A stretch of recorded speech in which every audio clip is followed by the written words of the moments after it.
Vous êtes dans le Morning News. Bonjour. À la une ce matin, le gouvernement éthiopien qui accuse le directeur de l'Organisation mondiale de la santé de soutenir le Tigré demande l'ouverture d'une enquête sur l'Éthiopien Tedros Adhanom Ghebreyesus qui, face à la dégradation de la situation humanitaire dans le Tigré, a dénoncé le blocus de la région. Renforcement des liens économiques entre la Tanzanie et le Burundi avec la signature d'un accord portant notamment sur la construction d'une ligne ferroviaire destinée à permettre aux deux pays de stimuler leurs échanges commerciaux. Retour à suivre dans ce journal sur les matchs de dimanche dans le cadre de la Coupe d'Afrique des Nations. D'abord, la rencontre dans le groupe E, Côte d'Ivoire-Sierra Leone, au terme de laquelle la sélection ivoirienne a été tenue en échec lors de son deuxième match. La Côte d'Ivoire doit encore attendre pour espérer se qualifier pour les huitièmes de finale. Même chose pour le Mali dans le groupe F avec son match face à la Gambie. Mais tout d'abord, cette nouvelle attaque au Burkina Faso, attaque terroriste perpétrée samedi contre le village de Namsingiane qui se trouve au nord du pays. Au moins une dizaine de personnes, toutes des civils, ont été tuées. Les autorités sécuritaires parlent d'individus armés non identifiés à l'origine de cette attaque qui frappe le pays où fin décembre, un attentat perpétré par des terroristes présumés avait fait 41 morts. Attaque du 23 décembre 2021, la plus meurtrière depuis celle d'Inata à la mi-novembre dans laquelle 57 personnes avaient été tuées. Et au Nigeria, des hommes armés ont tué ce lundi au moins 50 personnes dans le nord-ouest du pays, dans la province de Kebbi. Parmi les victimes figurent notamment 2 soldats et un policier. Le bilan fait également état de plusieurs blessés. L'attaque n'a toujours pas été revendiquée. Celle-ci a lieu une semaine après l'attaque de Zamfara qui a fait 200 morts. Le gouvernement éthiopien dénonce les récentes prises de position de l'Éthiopien Tedros Ghebreyesus, l'actuel directeur général de l'Organisation mondiale de la santé, qui dénonce le blocus de la région du Tigré, blocus alimentaire et médical, provoquant une aggravation de la situation humanitaire, ce qui a alerté l'OMS. Mais pour Addis Abeba, le positionnement du dirigeant de l'organisation menace l'intégrité morale de l'OMS et constitue un parti pris favorable au front de libération du peuple du Tigré. Mildred Diamou. L'Éthiopie accuse le directeur général de l'Organisation mondiale de la santé, Tedros Adhanom Ghebreyesus, de soutenir les rebelles du Front de libération du peuple du Tigré. Les autorités demandent l'ouverture d'une enquête pour forfaiture à l'encontre du chef de l'OMS pour ses propos sur la situation humanitaire au Tigré. L'ancien ministre éthiopien de la Santé et ministre des Affaires étrangères a condamné le blocus de l'aide humanitaire dans cette région. Nulle part ailleurs dans le monde, nous assistons à un enfer comme au Tigré. Il est épouvantable et inimaginable à notre époque, au XXIe siècle, qu'un gouvernement refuse à son propre peuple, depuis plus d'1 an, l'accès à la nourriture, aux médicaments et à tout ce qu'il faut pour survivre. D'après un communiqué du gouvernement éthiopien, Tedros Adhanom a diffusé sur les réseaux sociaux des informations erronées, nuisibles et compromettant la réputation, l'indépendance et la crédibilité de l'Organisation mondiale de la santé. Pour les autorités éthiopiennes, le chef de l'OMS s'est immiscé dans les affaires intérieures de l'Éthiopie, y compris dans ses relations avec l'Érythrée. Les propos du secrétaire général de l'Organisation mondiale de la santé, Tedros Adhanom Ghebreyesus, sont des propos qui vont à l'encontre du principe de la non-immixtion dans les affaires intérieures d'un État souverain et du principe de neutralité qui sied à tout responsable d'une organisation internationale. Pour son cas, circonstance aggravante, il est d'origine éthiopienne, il a un passé professionnel dans ces pays et ses propos peuvent apparaître dans ces conflits ô combien clivants comme étant quelqu'un qui prend forcément parti pour un camp en conflit. Donc l'enquête qui a été déclenchée contre lui est une enquête qui se justifie pour essayer de le ramener à la raison. Éthiopien, il est certes, mais neutralité, il est tenu de s'y conformer. Rappelons que l'OMS n'a pas été autorisée par le gouvernement éthiopien à acheminer du matériel médical et de la nourriture vers le Tigré depuis la mi-juillet 2021, Pourtant, plus de 90% de la population de cette région a besoin d'une aide humanitaire d'urgence en raison des conflits, d'après les données des Nations Unies. La Tanzanie et le Burundi souhaitent renforcer leurs relations économiques. Plusieurs accords ont été conclus ces derniers mois entre les deux pays. Le plus récent a été signé le 16 janvier. Il prévoit la construction d'une ligne ferroviaire qui doit relier les principaux axes. Objectif pour les deux pays, doper le volume de leurs échanges commerciaux. Mildred Diamou.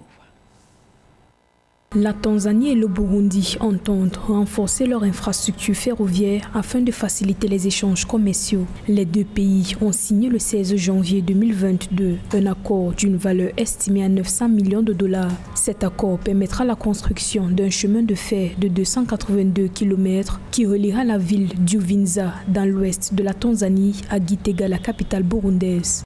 Ce projet de réseau ferroviaire s'inscrit dans la stratégie du gouvernement tanzanien destiné à désenclaver plusieurs pays voisins tels que le Burundi et la Zambie. Cette ligne ferroviaire qui relie la Tanzanie au Burundi va sans doute faciliter le désenclavement du Burundi tout en dopant ses exportations minières et aussi à renforcer davantage les échanges entre la Tanzanie et les autres pays voisins.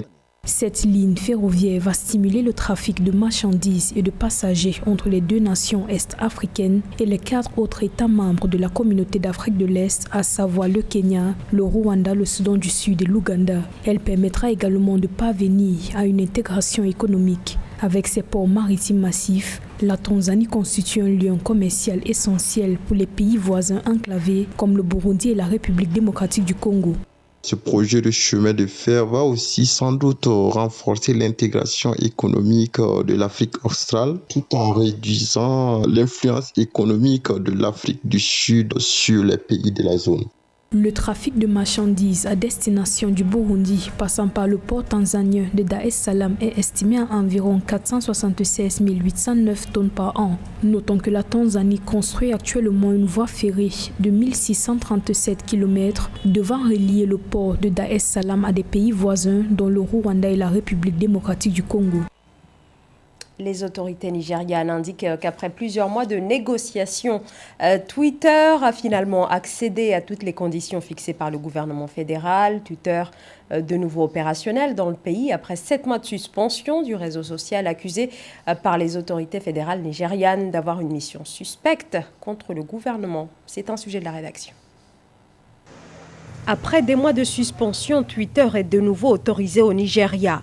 Le réseau social avait été suspendu par le gouvernement après la suppression de 2 tweets du chef de l'État Muhammadu Buhari allant à l'encontre des règles de la plateforme.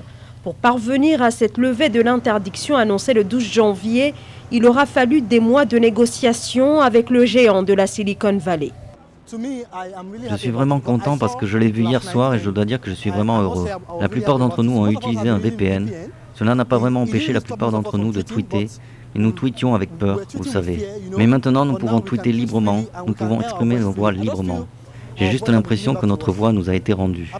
Twitter aurait accédé à toutes les conditions fixées par le gouvernement fédéral, notamment en matière de taxation et de gestion des contenus, ne respectant pas les lois du Nigeria, où l'on estime que le coût de la suspension du réseau social s'élève à plus d'1,5 milliard de dollars. Je ne suis pas contente et je ne suis pas non plus ravie qu'il lève l'interdiction parce que Twitter dans le passé aidait de nombreuses personnes à faire de la publicité pour leurs entreprises. Alors quel est le besoin de lever l'interdiction alors qu'ils ont déjà causé tant de dommages aux entreprises? Alors moi je ne suis pas contente et certaines personnes ne le sont pas non plus. La suspension de Twitter en juin 2021 avait suscité une profonde indignation dans ce pays très connecté, où ce réseau social est devenu un outil de contestation populaire.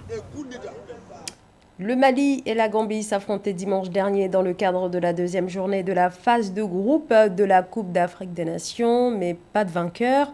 Le Mali n'a pas pu assurer sa qualification pour les 8e de finale. Match nul, 1 but partout. Les 2 équipes sont néanmoins en position favorable dans le groupe F. Retour sur la rencontre de dimanche dans ce sujet de Tony Awa Terna, commenté par Absan Bibou.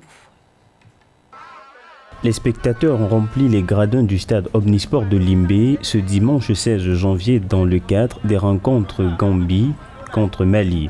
L'autorité administrative locale a d'ailleurs contribué à la mobilisation de la population de la région du Sud-Ouest pour assister au match de la deuxième journée du jeu, en mettant à disposition des bus pour les spectateurs et en offrant également l'entrée gratuite au stade. Nous encourageons les fans à sortir de chez eux, spécialement lors des matchs joués au Cameroun, surtout qu'aucun match n'a encore été joué ici au stade Omnisport. Nous avons prévu des endroits où ils peuvent venir regarder les matchs et vivre le moment, les vibrations et l'énergie de la Coupe d'Afrique des Nations. Vous savez, c'est la première fois de ma vie que je vis une Coupe d'Afrique des Nations. Après ceci, c'est peut-être encore après 52 ans que cela se reproduira au Cameroun. C'est un privilège de faire partie de ce moment. Conformément à la réglementation mise en place par la CAF, tous les spectateurs qui accèdent au stade devaient se soumettre à un test Covid-19 et présenter un résultat négatif ou présenter un carnet de vaccination. Les 45 premières minutes se sont terminées sur un nul vierge. Les 2 buts de la rencontre du groupe F sont venus de pénalités tardives accordées via les critiques d'arbitres assistants vidéo. Pour moi, Mali a une équipe exceptionnelle, très bonne qualité individuelle, beaucoup de force, très fit, mais aussi une très bonne tactique, très bonne stratégie. Mais on a analysé les qualités, on a créé un milieu de terrain avec extra joueurs défensifs on est là pour détruire l'autre équipe, dans les qualités de l'autre équipe, on a fait ça. Et je suis très fier de mon équipe. Les disciplines de mon équipe, c'est presque unique en Afrique. La Gambie et le Mali sont à 4 points après 2 matchs, ce qui pourrait s'avérer suffisant pour se qualifier pour les 8e de finale en tant que l'une des 4 meilleures équipes classées 3e. Et dans le groupe E, la Côte d'Ivoire a été tenue en échec par la Sierra Leone dimanche. Match nul de partout lors de son 2e match de groupe. La Côte d'Ivoire tenait pourtant sa victoire, mais celle-ci n'a pas pu aboutir à cause d'une erreur qui a offert le point de l'égalisation à son adversaire. Reportage Ange Nomenio. Oh là là, regardez la passivité de la défense là. Ancien international ivoirien, Aimé Tchétché a suivi la 2e rencontre de la CAN Cameroun 2021 depuis son domicile à Cocody Centre. Son regard d'expert n'a pas manqué de détecter les failles d'une sélection qui selon lui aurait pu être efficace. Ils optent toujours pour les tâches défensives. Mais c'est ça, c'est le choix de l'entraîneur. Jean-Michel Seri, lui il doit être devant Franck Kessié et Sangaré. C'est lui qui peut donner les balles de but. On se plaint que Sébastien ne marque pas, mais on a vu sur la seule action où on lui a mis le ballon en profondeur, il a récupéré pour marquer. C'est ça. Pour l'ancien défenseur de la sélection nationale, les choix du sélectionneur sont la cause principale de cette contre-performance. Le jeu, selon Aimé Tchétché, est trop porté sur la défensive. Les milieux de terrain défendent plus qu'ils n'attaquent, ce qui laisse très peu d'occasions aux attaquants qui manquent d'opportunités.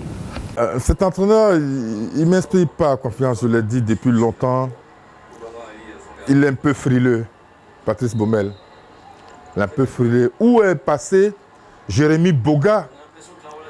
Où est passé Jérémy Boga? Contre la Sierra Leone, tu mets 2 milieux.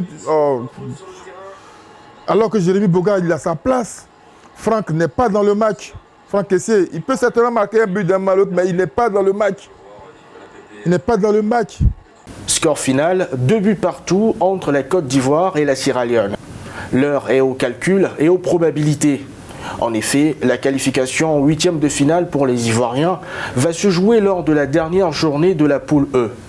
Une victoire contre l'Algérie, championne d'Afrique en titre, le jeudi 20 janvier servira de sésame pour la suite de la compétition.